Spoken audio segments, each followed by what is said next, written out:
Vous écoutez actuellement le podcast Familia Parents où on vous parle de vos enfants mais aussi beaucoup de vous.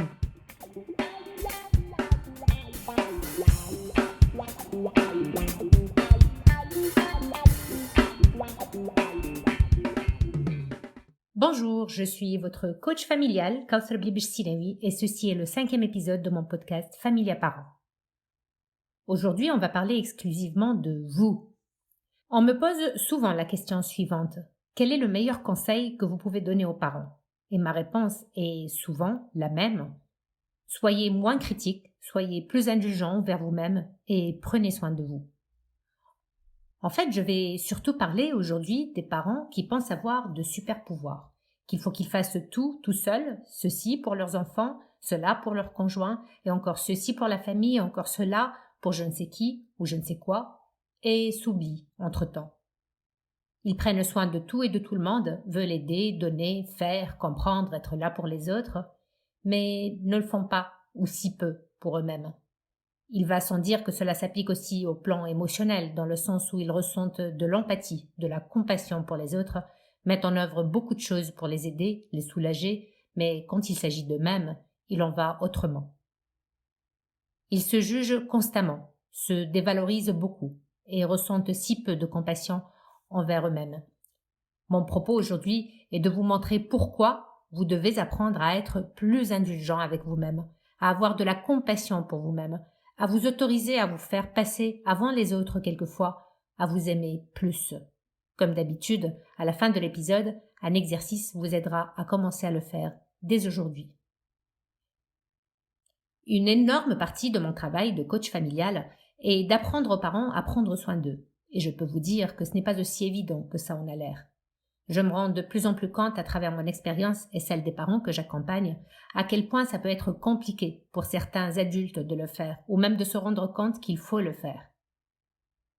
Cela a son origine la plupart du temps dans notre enfance propre où très souvent on ne nous a pas appris à nous écouter, écouter notre corps, écouter nos besoins, écouter nos émotions. Si vous vous retrouvez dans ce que je viens de dire, c'est peut-être qu'enfant vous n'aviez pas votre mot à dire. Il fallait uniquement écouter et faire, ne pas discuter, ne pas négocier, ne pas critiquer, ne pas refuser. Vous avez donc appris à vous taire et à faire taire ce qu'il y a en vous, vos émotions, votre corps. Ou peut-être que vous étiez tellement protégé, disons, que vous avez fini par intégrer l'idée que c'était le rôle de vos parents, en tout cas des autres, de prendre soin de vous, et que donc vous n'avez jamais appris à le faire pour vous. Peut-être que vous avez été pris à un moment de votre vie pour une raison ou une autre dans une tourmente de performance, où rien n'importait plus que d'atteindre les objectifs que vous vous êtes fixés, au point d'oublier de prendre soin de vous, au point que rien d'autre n'est d'importance, et que c'est encore aujourd'hui, là. Peut-être que vous vous jugez votre valeur à travers un prisme de performance quelconque, et que c'est votre façon d'appréhender la vie. Peut-être que vous êtes passé par une expérience difficile qui a absorbé toute votre énergie, et vous avez alors cessé de vous occuper de vous, et vous n'arrivez pas à réapprendre à le faire. Peut-être que vous pensez que vos conditions actuelles ne vous permettent pas d'avoir le luxe de prendre soin de vous. Il y a en fait 1001 raisons au fait que vous ne sachiez pas prendre soin de vous. Toujours est-il qu'aujourd'hui, vous en souffrez, peut-être sans même vous rendre compte de ce qui cause cette souffrance. Dans tous les cas, je peux vous garantir qu'il ne s'agit nullement d'un luxe. Et je vais vous expliquer pourquoi. Le modèle qu'on nous présente souvent du parent idéal est celui qui fait tout le temps le sacrifice de soi, à être tout le temps présent, tout le temps parent, tout le temps parfait. Et c'est souvent pour ça que notre image de parent s'en trouve atteinte. On passe notre temps à nous juger nous-mêmes, à nous comparer à cette image de perfection fictive. Moi-même, je suis passée par là. J'essayais d'être la mère parfaite. Je pensais que c'était comme ça que je devais approcher mon rôle de mère. Jusqu'à m'épuiser, donc craquer, puis culpabiliser, et enfin recommencer. À trop vouloir être parfaite et comme la perfection n'existe pas, le monde, la vie elle-même n'étant pas parfait, je vivais cette non-perfection comme un échec continu, et me rendais responsable, coupable de cet échec continu. Et c'est cette image d'échec, de tristesse, de fatigue à tant essayer que je renvoyais alors consciemment ou inconsciemment aux autres, entre autres à mes enfants. La traduction de tout ceci en termes de comportement parental était les cris, les crises, la culpabilité, et on prend tout ça et on recommence depuis le début. Bref, une ambiance familiale bien triste. Et puis j'ai compris, et j'ai appris à prendre soin de moi, j'ai appris à m'écouter, j'ai appris à me comprendre, j'ai appris à m'estimer, j'ai appris à m'aimer, et ça a changé ma vie, et ça m'a changé. Cela vous semble égoïste? Ça me semblait aussi être le cas, jusqu'à ce que j'apprenne qu'il y a beaucoup d'altruisme à prendre soin de soi. Très jeune pour ma part, j'ai appris que le focus, l'attention, l'estime, l'amour doivent aller vers les autres, que c'est ce qui fait de moi une bonne personne, une bonne fille, un bon adulte. Mais vous savez aussi sûrement que pour donner quelque chose, il faut d'abord la posséder, l'avoir. L'estime et l'amour ne sont pas si différents. Si on veut donner de l'amour, il faut d'abord en avoir pour soi-même. Autrement, si vous ne vous portez pas l'amour que vous devez, cela veut dire que consciemment ou inconsciemment, vous le cherchez, vous cherchez à l'obtenir, vous faites donc tout pour que les autres vous le donnent. Ce qui explique que vous vous mettez dans tous vos états quand vous sentez que les retours que vous avez, ce que vous attendiez que les autres, votre conjoint, votre enfant, vous montrent, ne correspondent pas exactement à ce que vous attendiez. La réponse est claire. C'est votre devoir de vous donner cette considération, cet amour que vous cherchez. C'est votre devoir de prendre soin de vous. Un autre point que j'aimerais aussi soulever ici est le suivant. Les gens ne vous traiteront pas mieux que vous ne vous traitez vous-même. La façon avec laquelle vous vous considérez montre aux gens comment vous traitez. Cela vaut aussi pour votre conjoint et pour vos enfants. Si vous vous dévalorisez, il est vain d'attendre d'eux qu'ils vous estiment. Si vous ne prenez pas soin de vous, il ne faut pas attendre qu'ils y pensent eux-mêmes. Par exemple, si vous estimez ne pas avoir le droit de vous choyer, personne ne viendra vous dire « Tu l'as bien mérité, je t'offre un moment pour toi ». Ou alors vraiment, mais vraiment rarement. Ou peut-être alors que moi, je n'ai pas eu le bon entourage. Bon, à méditer peut-être. Est-ce que c'est ça, l'image du parent que vous voulez transmettre à votre enfant? De plus, cette image que vous transmettez, que vous modélisez pour votre enfant, c'est l'image qu'il va avoir du parent, de l'adulte, qu'il sera lui un jour. Et c'est bien triste, car si vous ne lui apprenez pas aujourd'hui à prendre soin de lui, en modélisant ce comportement, entre autres, les conséquences peuvent être bien lourdes pour lui. Maintenant, j'aimerais vous poser une question. Comment traiteriez-vous un ami qui vous raconte un moment difficile qu'il vit ou qu'il a vécu? Si je devais y répondre, je dirais que si vous êtes un bon ami, vous lui montreriez de l'empathie, de la compassion. Ce qui m'amène à la question suivante. Faites-vous de même avec vous? Montrez-vous à vous-même la même compréhension, la même compassion que vous montrez à un ami qui en a besoin?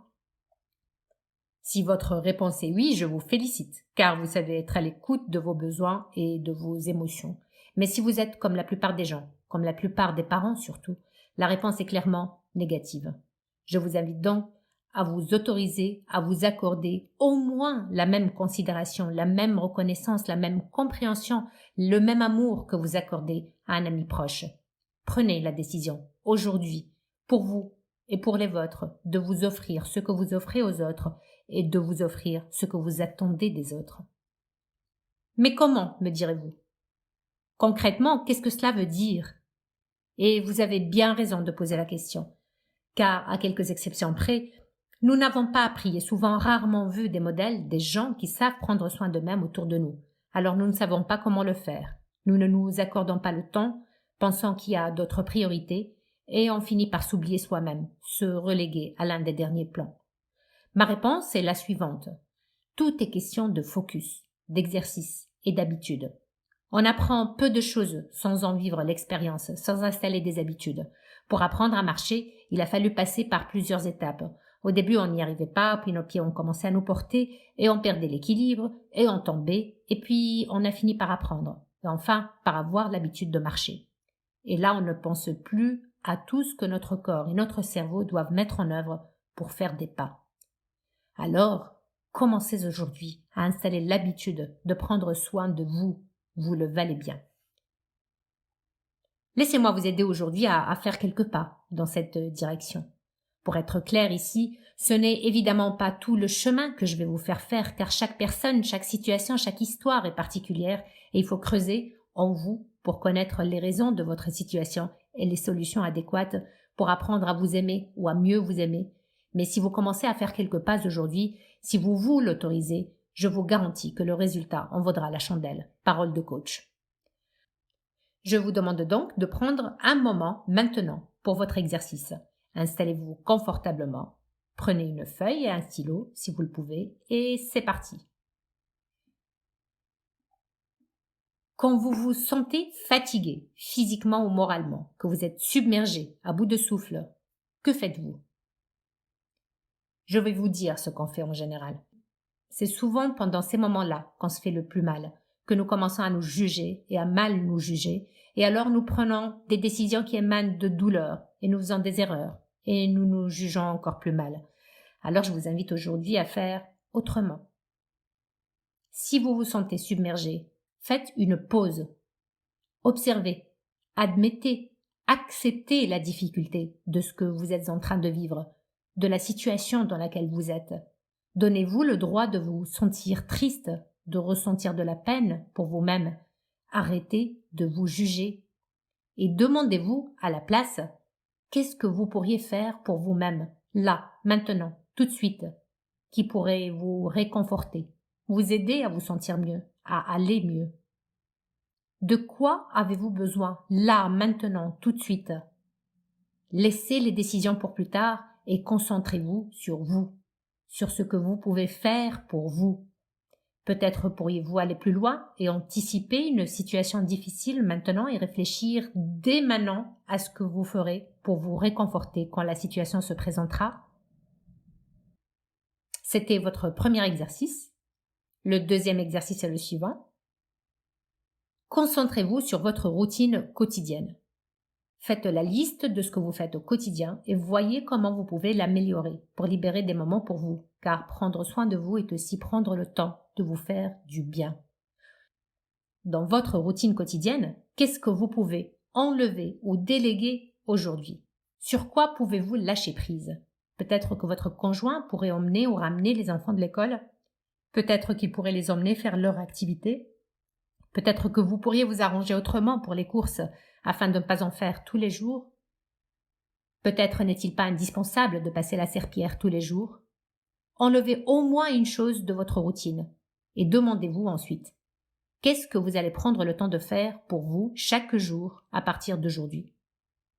Ça peut être simplement un petit quart d'heure de lecture, un bain, un moment de réflexion, faire une petite balade de 20 minutes, prendre un café tranquille en écoutant son émission préférée à la radio.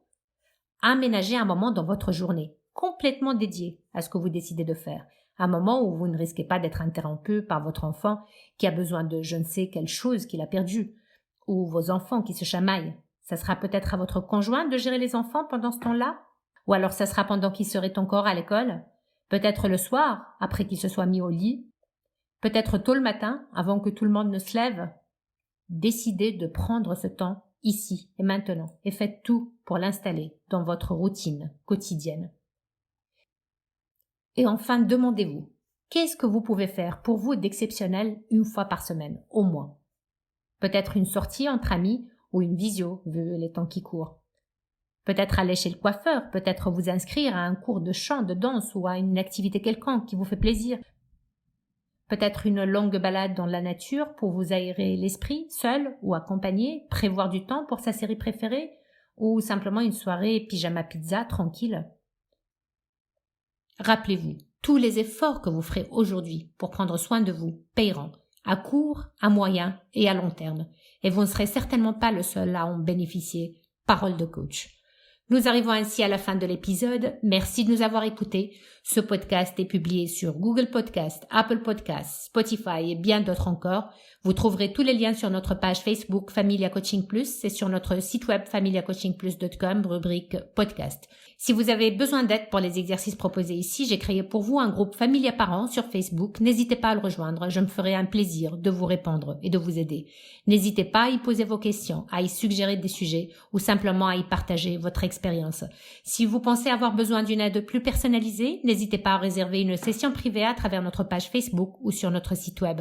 Et pour finir, si vous aimez ce podcast, merci de laisser un commentaire sur votre plateforme d'écoute préférée, sur notre page Facebook ou sur notre site web. blog et surtout, merci de le partager avec vos proches et vos amis. C'est la meilleure façon de nous soutenir. C'était votre coach familial, Kawthar Blibish Sinewi. N'oubliez pas de me rejoindre jeudi prochain pour un nouvel épisode du podcast Familia Parents. D'ici là, prenez soin de vous.